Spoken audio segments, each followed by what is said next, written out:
estudiante en la UBA, y más o menos lo que yo me dedico es a hacer algo diferente y a plantear algo bastante, podemos decir bastante copado, pero que sería una especie de renovación. Soy estudiante de historia y profesor de historia, y mi especialización es justamente la historia japonesa.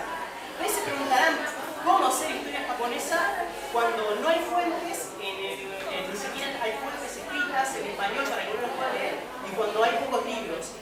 Y una de las razones por las que yo estudio es justamente porque uso de fuente al anime. ¿Y por qué para mí el anime es una fuente importante para revisar la historia japonesa? Porque simplemente habla de algo que es pasado, pero que habla del presente. Por lo tanto, hay dos dimensiones. Hay una representación del pasado y hay una representación del presente actual. Y eso es justamente lo que a mí me interesa, porque si alguien representa el presente, es porque hay un grupo que se está dedicando a eso. Y justamente ese grupo se lo llama otakus en Japón. Y vamos a explicar un poco de eso. Básicamente les voy a contar que antes que comience a explicarles más o menos de lo que se trata mi tesis, etcétera, vamos a hacer un par de punteos. Primero que nada tenemos que reconocer que el anime es un arte. El manga y el anime son un arte, y como todo arte es político. Se dice que el arte es político porque habla de la sociedad y plantea cosas.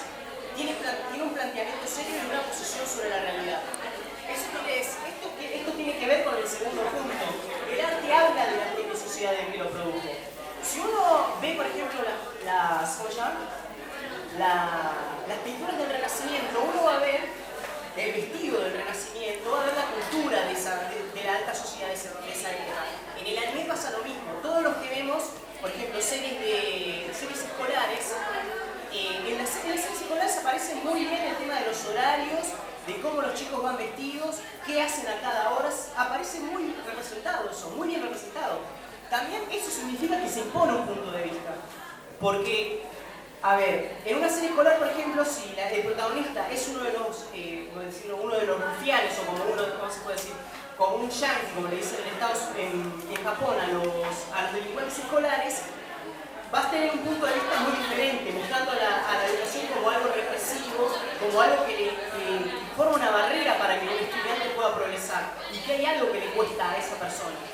También es un producto de individuos, pero que está inmerso en un grupo.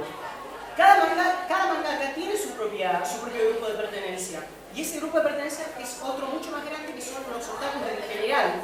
Y muchos mangakas son fieles representantes de esos grupos o de esos sentires. A eso se llama representación. Eso va a venir después. Eso se llama representación. Acá.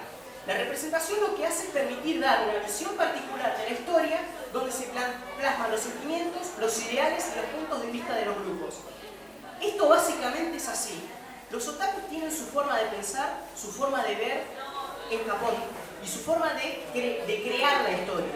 Ellos tienen su punto de vista y justamente la historia es su forma de expresar algunas cosas que luego que repercuten en la realidad.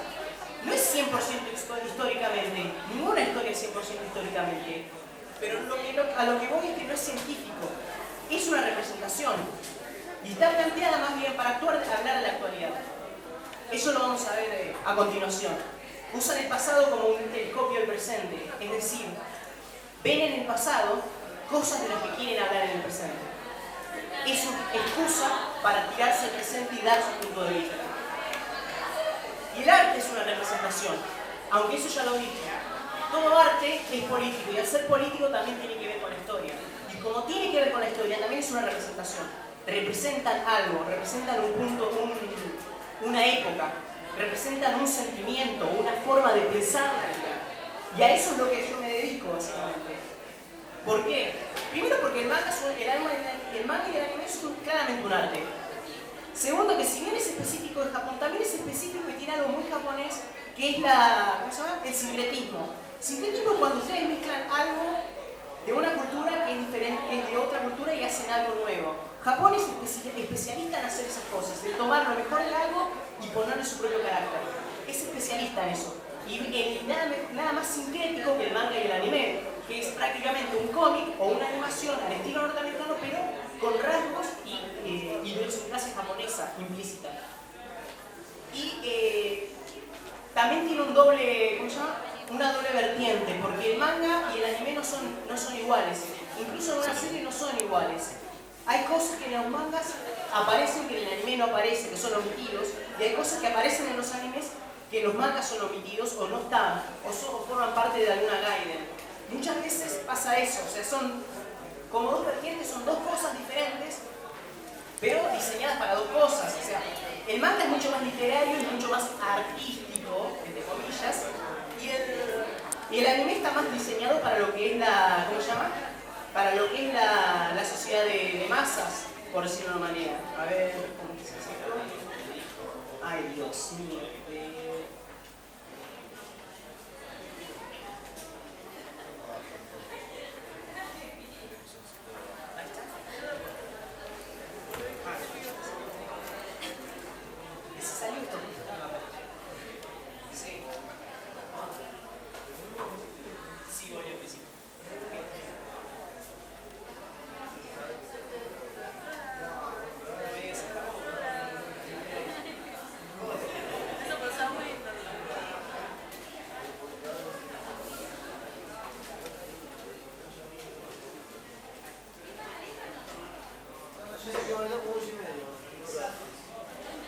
Bueno, creo que la primera serie que uno... Yo me dedico, y el último trabajo que hice fue sobre el periodo Meiji. O sea, todos los que dicen periodo Meiji, lo primero que van a pensar es en Rurouni Kenshin, que probablemente sea la serie pionera que haya puesto de moda el periodo en la animación japonesa. Primero que nada porque fue la que primero pegó, la que más pegó. Si bien hubo algunas series anteriores, fue la que más pegó porque primero salió en una revista importante, salió fue armada por un animador importante y porque tuvo mucho público y además vino acá en Latinoamérica. Es una serie del 92 que fue pionera de las series del Meiji. Después vamos a hablar más. Está basada en hechos reales. Es algo muy peculiar eso, porque hay hechos como por ejemplo el asesinato de Okubo que ocurre en el capítulo 25, que es fiel a lo que pasó. O sea, el tipo lo agarraron en un carruaje y al mejor estilo Chacho Peñalosa, ¡tac! Le metieron un tiro y salieron corriendo. Es igual. Trata de representar fielmente la época de Meiji. Y hay cosas que sí pasan, por ejemplo, a ver, en Japón en esa época se puso de moda que se sacaran fotos con vestuario occidental. Era muy de moda porque era parecida a una especie de atracción de circo, aunque se rían, esto era cierto. También las cosas que se ven en las construcciones fueron basadas en mapas reales. El tipo no era ningún caído de catre, pero lo que sí tenía era que era conservador ideológicamente. ¿Y a qué me refiero con esto? Japón en esa época estaba pasando por una crisis económica y social bastante fuerte. En esa época pasó lo del atentado del tren de Kioto, etcétera, etcétera. Además hubo una caída importante de la bolsa de Tokio y una especie de desempleo o panorama bastante turbio, en donde Kenshin aparece como una especie de héroe norteamericano. O sea, el héroe que defiende a la nación, el héroe patriota. Es un héroe chapado a la antigua, claramente, por eso digo que es conservador ideológicamente. El tipo, por más que haya sido el peor de los asesinos, haya conocido las peores atrocidades que haya hecho el gobierno Meiji, lo seguía apoyando. Por eso se plantea también que estamos en la peor de las crisis, llegamos al peor del fondo, tenemos que seguir apoyando a la nación. Es lo que se puede leer claramente en esta serie. Luego tenemos Peacemaker Kuroane, que es mucho más reciente. Esta es del 2000. Y salió en otra revista que no es la Jump, que es la de Kodansha, que me acuerdo que era la Magazine. Lo que tenemos acá principalmente es el Bishonen.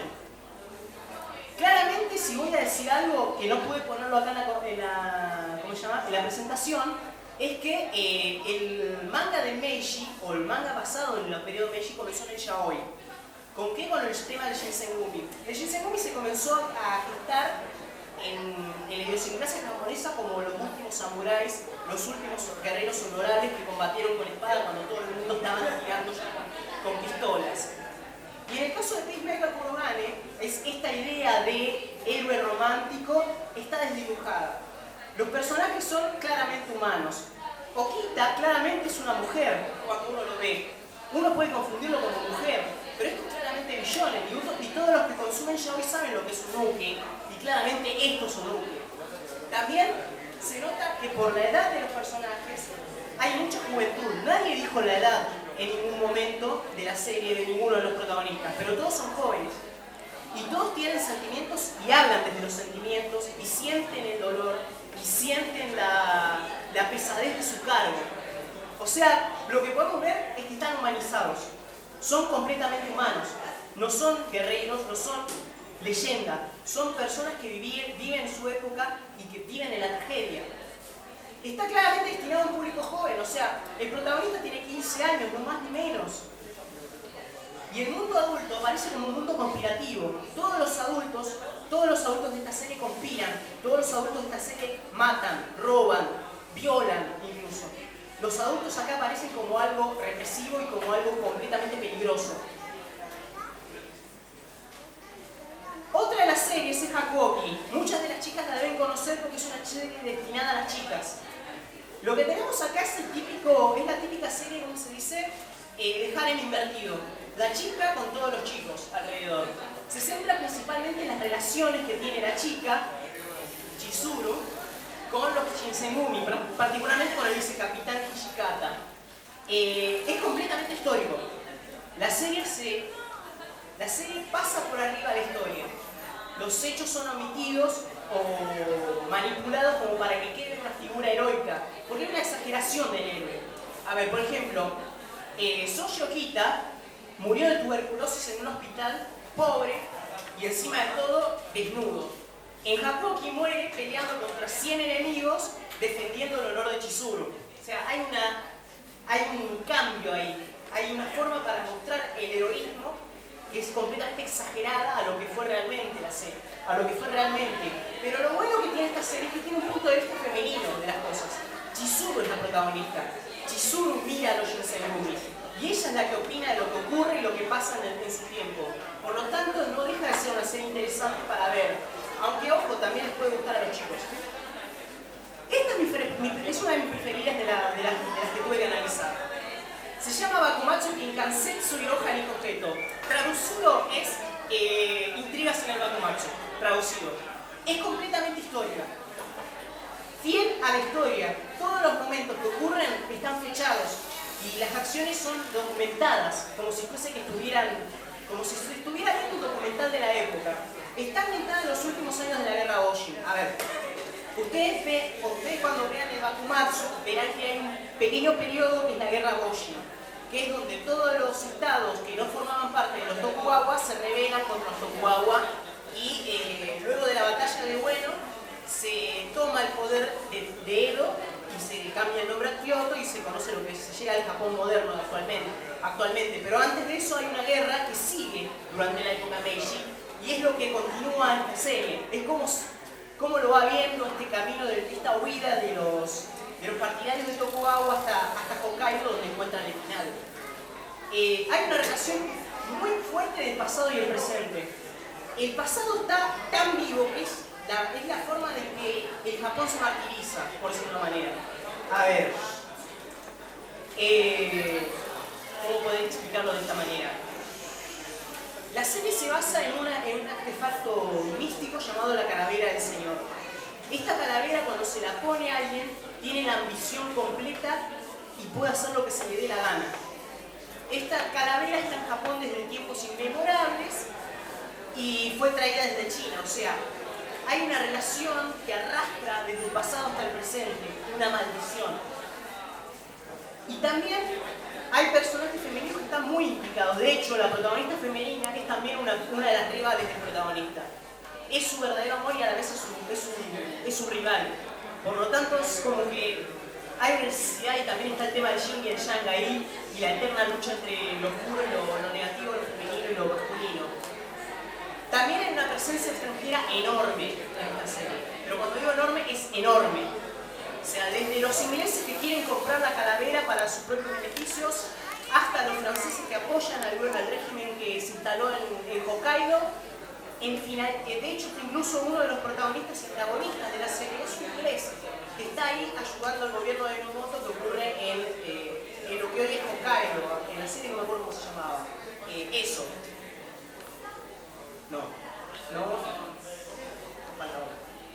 Bueno, la última serie que analicé, que para mí es la más interesante de todas estas, es Gintama. ¿Por qué razón? Primero porque es una distopía. En lugar de que los extranjeros lleguen a Japón, llegan los aliens a Japón, derrotan al gobierno, imponen sus propias reglas y dejan a los samuráis en la calle. Hay una crítica mordaz e impresionante sobre lo que es la japonidad. Todo lo que es japonés es burlado, es parodiado y es hasta incluso ridiculizado en esta serie. Para dar ejemplos, el protagonista Gintoki anda con una hakama, con botas de montar inglesas, y a veces anda con celulares, o por ejemplo habla sobre videojuegos, y es un otaku muy peligroso el tipo. Hay grandes cuestionamientos sociales en la serie, porque los samuráis eran pobres, y toda la serie transcurre en un barrio pobre, el Kabuki, el distrito Kabuki en Japón, que es un barrio de clase media. A través de la comedia se filtran no solamente enseñanzas cotidianas, partiendo desde, ¿cómo se llama? Desde los títulos de la serie, como por ejemplo, nunca le digas no a un amigo, o si te invitan a un ¿cómo se llama? Si te invitan a un velorio, por favor no llores antes que los familiares. Como que tiene muchas enseñanzas culturales, ¿verdad? Pero también tiene enseñanzas otaku. Por ejemplo, uno de los títulos de los capítulos es la Shonen Jump a veces puede aparecer los sábados, etc. O por ejemplo, reseñas constantes a otras series que no tienen que ver con la serie principal, pero que aparecen en la serie. Hay una figura retórica del guerrero cansado, que es, digamos, de alguna manera una forma de pensar de lo que es el Japón. Ustedes sabrán que Japón combatió en la Segunda Guerra, fue derrotado, y ahora actualmente Japón no tiene un ejército propio, tiene algo llamado fuerzas de autodefensa que no califican como ejército, pero algo tienen. En eso más o menos se ve, porque Gintoki es un otaku que fue héroe de guerra, pero que no quiere volver a recordar su pasado. Y ese pasado vuelve y aparece todo el tiempo. Hay una dificultad de ocultar su pasado. Y sobre todo no se sabe mucho por qué este tipo quiere ocultarlo. No se sabe también por qué razón huye tanto de su pasado. Y el pasado de él es un pasado pesado. Fue huérfano, perdió a su maestro, se lo decapitaron al maestro, de hecho. Se sale solo. Es una cosa...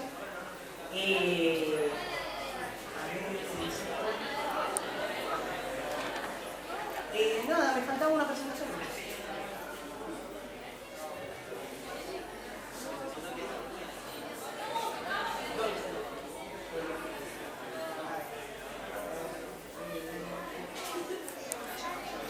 Ya va, chicos, ya los dejo de aburrir. Ya va. Bueno, esto tiene que ver también con lo que yo estaba mencionando. O sea, ¿qué son los otakus y por qué razón? Como todos los mangakas son otakus y están muy impregnados con la cultura de este grupo, ¿por qué razón digo yo que son representación? Primero que nada porque están reprimidos socialmente. Eso significa que hay una cohesión de grupo. Digo reprimidos porque los japoneses no suelen ver bien a los otakus. Por ejemplo, cuando uno ve los noticieros de Japón, ve que a veces se echa la culpa a los otakus de violaciones o de crímenes, desde que pasó lo del Aum Shinrikyo, que fue el atentado del tren de Tokio, donde murieron un montón de personas, y sí había un grupo de otakus ahí implicados, que eran los otakus de armas, que se dice los Ganshi otakus. Hay unos datos que saqué de un libro, que por ejemplo que el 100% de la juventud japonesa leyó alguna vez un manga, o dos, y el 100% vio alguna vez un anime, o dos. Y hay algunos que son seguidores, que no son otakus, o sea, no van a convenciones ni compran merchandising, pero ven la serie. Y la siguen a la serie hasta que termine. Y también los otakus, para los que vieron Lucky Star, los otakus tienen un lenguaje propio. Utilizan los kanjis a su manera. Por ejemplo, hasta incluso tienen su forma de llamar a la gente con el prefijo shi, que es un prefijo antiguo, pero lo usan. O también usan la forma súper educada del verbo desu, que es el gozu. Las formas súper educadas. Son fuertes como comunidad, eso significa. O sea, tienen una cultura, unas vivencias propias que lo hacen cohesivo como comunidad, y lo hacen algo como parte de la sociedad japonesa. Pero no es tan aparte, porque al tener conocimientos comunes también interfieren en interfieren en la actividad del anime. Ellos, a ver, los otaku normalmente en Japón uno ve que están los doujins, etcétera, etcétera, que son producciones, es interferencia del propio público en la serie. Ya sea desde un spin-off hasta un libro de arte. Es una intervención eso. Y también actualmente están revalorizados. O sea, cuando uno ve una serie, por ejemplo, a ver, hoy hay, desde 2007 para adelante hay, para tirar para el techo, series con personajes de otakus. Y eso es justamente lo que ahora me estoy dedicando a ver. Cómo esa imagen de los otakus está siendo revalorizada. Por ejemplo, tenemos en Lucky Star, por ejemplo, tenemos a Konata, que tiene más personalidad que las propias personas que son normales. O qué sé yo. O pueden ser también el galán de una telenovela como es en Otaku, ¿cómo se llama? En Densho Toko. Claramente hay como una revalorización. ¿Qué tipo de historia habla este público? Primero que nada es una historia de jóvenes. Los jóvenes hacen la historia. Los protagonistas no tienen más de 20 años todos. Y estos jóvenes son protagonistas de la historia, son los que lo amasan a la historia y también son los que confrontan a los rivales. Y casi siempre los rivales son viejos, son personas mayores o personas con pensamiento de mayor. Claramente hay un punto de vista de grupo, o sea, qué es lo que el otaku quiere ver, o qué es lo que el otaku siente que tiene que pasar, o qué es lo que tiene de protesta. Muchas veces, incluso los sectores juveniles, para mí siquiera se mirarlo como otaku, sino los sectores juveniles son los que imponen su punto de vista. A punto tal de, por ejemplo, dar su visión de lo que es la educación o dar su visión de lo que es el Estado. A ver, qué sé yo, en Lucky Star, por ejemplo, hay un claro ejemplo. Konata estudia nomás para los exámenes, porque sabe que lo único que se tiene que rendir son exámenes. No importa cuánto sabes, porque después vas a estudiar otra cosa. También están las preocupaciones personales de los artistas. Obviamente, no puede solamente estar el punto de vista de grupo. Ya mencionamos que Kenshin, el artista, era un poco conservador en cuanto políticamente. El autor de Shitama es todo lo contrario, totalmente progresivo. A punto tal de que, por ejemplo, ¿cómo se llama? A punto tal de que el Shogun es ridiculizado, aparece desnudo, la figura de autoridad máxima de la serie está ridiculizada, aparece desnudo, lo llevan a debutar un cabaret. Pasa eso en esa serie. Hay también reflejo de la vivencia del grupo. Hay animes, por ejemplo, como el Genshin, que es una serie de un grupito de amigos de la universidad que muestra cómo vive un otaku día a día, cómo es ir a una convención, dónde comprar las cosas, cómo comprarlas incluso. Aparece lo que es la vivencia. Y también es un reflejo de la propia sociedad. En el sentido de que reflejan cómo se vive, refleja cómo vivir, refleja cómo adaptarse a la sociedad siendo bastante diferente idiosincráticamente a lo que es un japonés normal. Sobre estos tópicos son los que voy a avanzar en los próximos estudios. Primero que nada, cómo se representa esta realidad. Cómo de la historia pasan a la realidad. Y cómo esa realidad es reflejo. Cómo lo que es histórico para ellos es reflejo de lo que es actual. Y cómo están hablando de eso. También cómo es la representación. O sea, a ver, yo más o menos con esta serie que fui tomando, lo que fui haciendo es ver qué tenían en común con la época. ¿Y qué tenían en común? Con la época que intentan representar y con la época actual. Y todas las series que tienen eso representan lo que es la actualidad. Hakoki representa el ideal masculino de con quién casarse. O sea, todos los chicos son lindos, todos los chicos son valientes, todos los chicos cuidan a las mujeres, pero tienen su característica cada uno. O sea, hay algunos que son más violentos, otros que son más tranquilos, otros que son más inteligentes, pero todos son modelos de hombres a casarse. O por ejemplo en Shintama, por ejemplo, los personajes tienen adicciones. Gintoki es adicto al dulce, Nishikata es adicto a la mayonesa, algunos son adictos a la violencia incluso, a ejercer la violencia. Esto les lleva a pensar que tienen una necesidad de adueñarse de un discurso, del discurso histórico clásico, para poder representar su realidad y lo que ellos creen que es una historia. Esto es una respuesta desde mi punto de vista. Hay un autor que es académico, no quiero que lo lean, pero si alguna vez lo leen, se van a sorprender mucho con ese libro. Es tipo que es Antonio Gramsci. Gramsci piensa que la cultura es que hay dos polos de cultura, hay una subcultura y hay una cultura alta. Y ambas culturas se alimentan entre sí. a veces lo que es la cultura baja puede subir a la cultura alta y viceversa, como suele ocurrir mucho. ¿Sí? El grupo como reflejo, como cohesión, como reflejo y como forma de aprobar este discurso. O sea, son los otakus los que escriben esto. Y los otakus son los que aprueban este discurso válido o no. No hay necesidad de otra institución más que el propio grupo para que diga qué es lo que se siente como ellos o lo que no. Y también hay una confrontación con otros discursos, que es lo que más me importa a mí, que tiene que ver con el problema de la edad. Porque muchos otakus no superan los 25 años. Y los que superan los 25 años no actúan como los adultos normales. Por lo tanto, hay una brecha de edad enorme, que también se puede ocultar, se puede ver hoy en el fandom normal. Normalmente se dice que Argentina tiene 5 generaciones de otakus, 2 de las cuales vivieron donde el anime no era conocido, y la tercera es a partir de donde el anime es masificado, por decirlo de una manera. Incluso se puede fechar, o sea, la primera generación es del 80-90, la segunda es 90-95, la tercera es del 95 para el 2000 y pico, y ahí incluso se puede decir que hay una quinta generación, que son los chicos que nacieron con el anime instalado en la sociedad.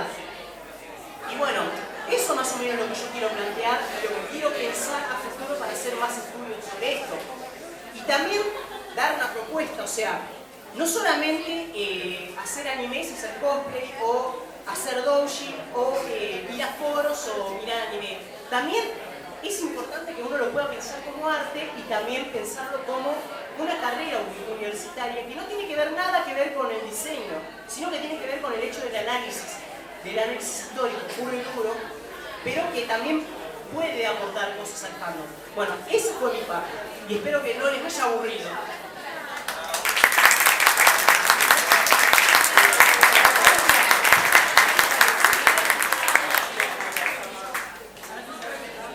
No, la verdad muy buena la charla.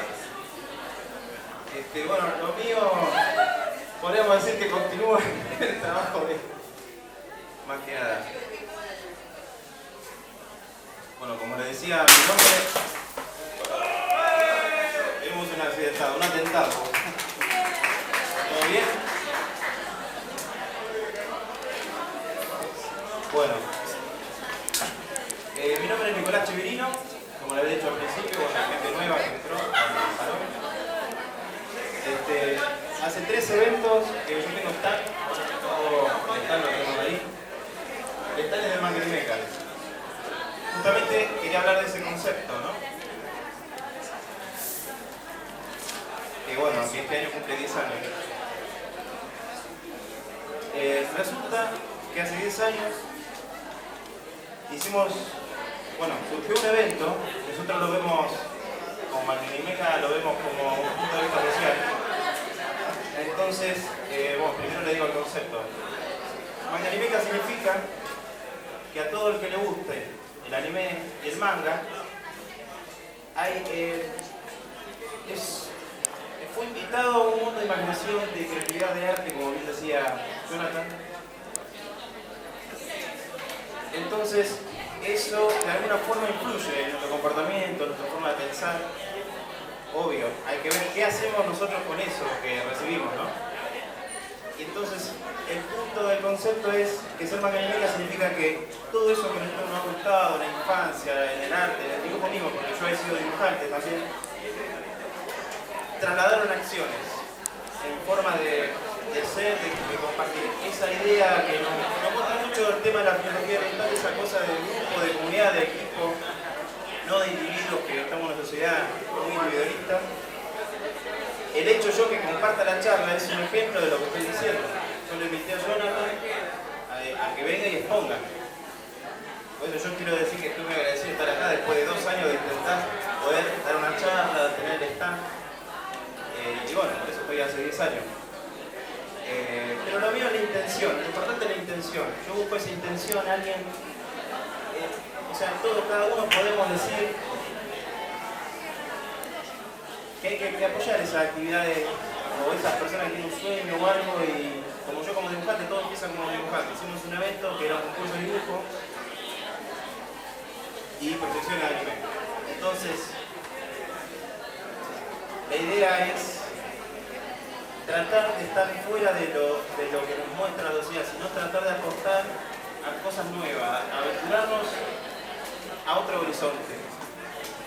Y bueno, esto me ha llevado incluso a México, he ido allá y me han dicho, che, tenés que hacer un evento. No, no es tan fácil, acá, yo vine a otra cosa. Y bueno, lo hemos trasladado, todo un proceso social, por así decirlo. Lo último que he hecho fue 3 eventos con los chicos del UTP, el picnic, el planetario. Hemos hecho un curso de dibujo ahí. El último evento he sido conductor.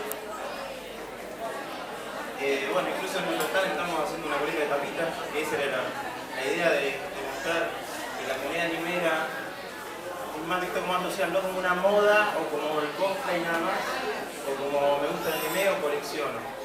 A todo esto quiero agradecer al stand de Yomo, que gracias a él, a ese stand, yo puedo trabajar. O sea, yo tengo trabajo gracias a lo que me gusta. Y es el sponsor que hace que yo pueda estar acá hablando también. Y eso es lo que yo hablo, de construir alternativas, de algo que nos permita nutrir nuestro espíritu más que nada, porque esto es algo espiritual. Entonces, dentro de unos meses vamos a hacer un evento con justo estas características para compartir este espíritu. Y bueno, un poco la historia, incluso nos hemos adelantado al Facebook, queríamos hacer bueno, está hoy el grupo en el Facebook, ahí lo pueden ver, carpetas con los dibujos de cada uno de los autores para que la gente los vea, obviamente con premios y todo eso, para incentivar al dibujo más que nada. Porque, o sea, tiene 4 puntos de manga anime. Transmitir los valores del manga y el anime, difundir el espíritu de la cultura oriental, trabajar para el desarrollo de los artistas, o sea, hemos hecho el proyecto de universo llamado Maloca, ahí en el campo donde dan una foto, y unir al fandom en el mismo ideal, que es el ideal de una comunidad que le gusta el anime y que puede encarar las cosas en la sociedad como algo bueno, la práctica, ¿no? Con hechos, no solo que se base en una moda o algo pasajero, un hobby, sino que es algo serio, porque es un arte, es algo cultural. Y lo que queremos hacer es, por eso la charla se llama Impacto del espíritu anime, es hacer un cambio en todo lo que puede ser nocivo a nuestra sociedad, desde este punto de vista, ¿no? Desde lo que uno puede apartar del gusto que tiene uno por el anime. Desde ese punto de vista, hay muchos otros puntos de vista que pueden ir a lo mismo. Ese es el objetivo. El objetivo es dejarnos algo. Cuando hacemos algo en este ámbito es dejarnos algo. Porque durante mucho tiempo, bueno, pasaron cosas en este tiempo, ¿no? Pero durante mucho tiempo, este fue el lugar más sano y caldo cultivo, diría yo. Yo no sé qué ha pasado con mucha gente, porque todo este año que yo vi, no sé, pero el objetivo era nunca rendirse. Y bueno, un poco de historia del tema de Magnemeca es que desde el punto de vista del anime, en el 95 fue la última revolución del anime con el anime Evangelion, ¿no?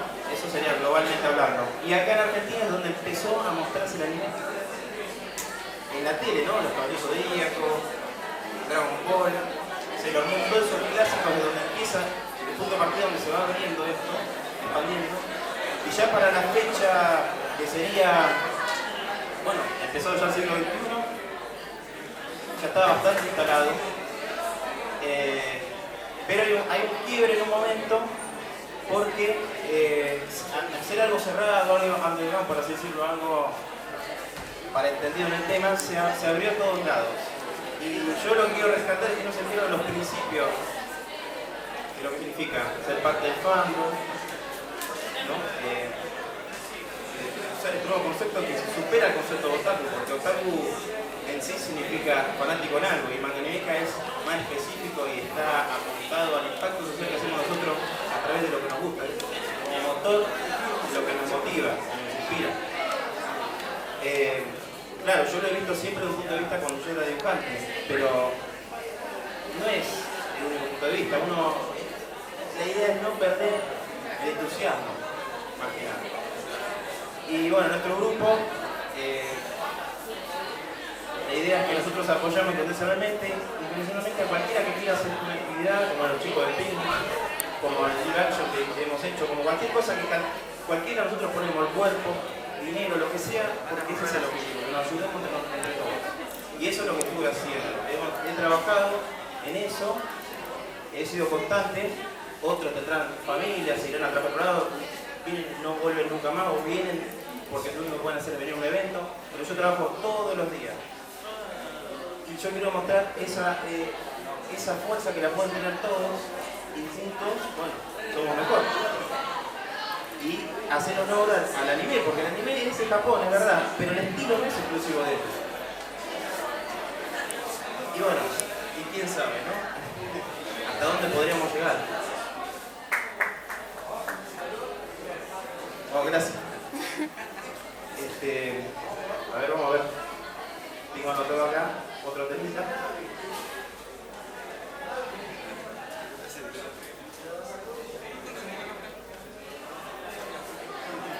Bueno, entonces, sucede que en la Facultad de Ciencias Sociales estaban dando proyecciones gratis el año pasado. Bueno, yo me enteré de casualidad y dije, mirá, es como que se congelaron en el tiempo. Tienen ese espíritu que yo he participado hace 10 años y lo he visto en los 90. Es como si viajaran en el tiempo. Y los muchachos, bueno, son más grandes que yo incluso, así que no sé si entraría en mi generación, yo calculo que sí. Y bueno, y vamos a hacer un evento para festejar estos 10 años, porque yo digo, ¿no? Para hacer las cosas hay que hacerlas bien. Y si tengo que esperar 10 años, espero 10 años, no hay problema. Así como son los asiáticos, ¿no? Que esperan 1000 años para... Porque lo importante es que se respete esa intención de la que estoy hablando, eso es fundamental. Yo creo que esa magia que se crea es lo que nos hace ser mejor persona. Y en este momento, bueno, vamos a armar un evento con procesiones gratis, obviamente, alguna colecta o alguna cosa social, como siempre. Bueno, la debe conocer la facultad, es Santiago del Estero 2029, acá en Capital. Y obviamente la idea es que todo el que quiera participar y dar una mano, bienvenido sea. Como le iba diciendo, bueno, esto queda grabado también para hacer un precedente para este año porque empezamos con todo. Me pueden ver que voy a estar en el próximo evento en La Plata, el 16. Después voy a estar en la Unánime, el 24 de febrero. El 3 de marzo en Ayucay. Y bueno, y así, y todo el evento que yo pueda ir. Y como este es un evento cultural y artístico, donde ahí están expositores, obviamente están invitados al evento que les estoy diciendo, porque de estas características de eventos ya mucho no hay, se volvieron todo netamente comercial o con una visión solamente de Buenos Aires. Yo estuve en otros lados, por eso digo, capaz que podemos ampliar para que no se desgaste y darle espacio a nuevas posibilidades de distintos tipos de actividad, de visión. Eso más que nada, que podamos trabajar juntos.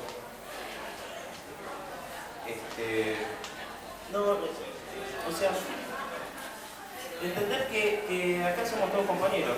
Eso sería importante porque he visto, por eso yo contaba la historia, que a partir del 2007 he visto un quiebre, algo como una contaminación dentro del fandom geek, por así decirlo. Dije, me perdí de algo, estuve unos años ausente, digo, me perdí de algo acá. Y eso es responsabilidad de cada uno, no permitir que se manche a un lugar donde a muchos nos han acompañado todo este tiempo, hemos crecido con eso. Y bueno, si vemos anime y hacemos lo contrario no entendimos nada.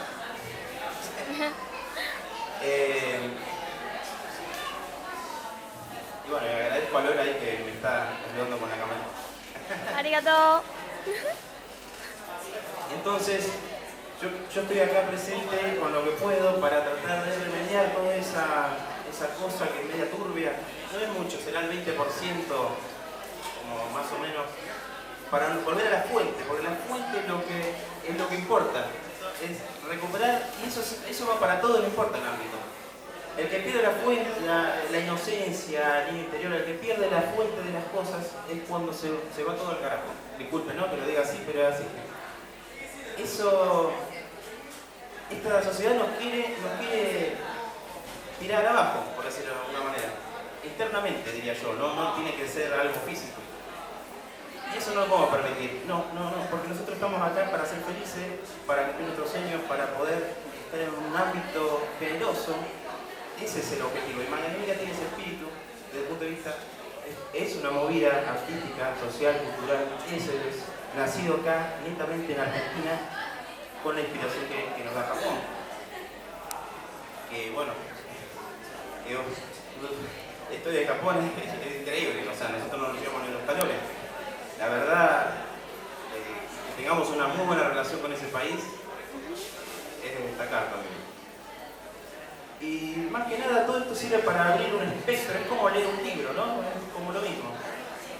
En nuestra forma de ver el mundo, no es un dibujito o un no sé qué, no, implica un sentimiento. Y eso es lo que es Magnanimidad, es un sentimiento que quiere incluir a todos para poder construir algo que tenga, así como existe hoy lo que se llama los otaku, en realidad Magnanimidad daría ese giro de tuerca, ¿no? Puliría ese concepto en algo más enfocado a esa acción de cómo tenemos que ser con el otro y con nosotros mismos. Ese es el objetivo. Por eso existe este grupo. Y yo trabajo en esto, ¿no? Vuelvo a repetir, gracias al stand de yo puedo estar acá, a los chicos Magnanimidad, y más que nada a todo el que quiera salir adelante, yo tengo cuenta con mi ayuda. Ese es el espíritu. Así como una vez me ayudaron a hacer un evento, es como yo quiero devolver eso. Así que bueno, yo ya terminé, así que nos vamos viendo en otro momento. Gracias.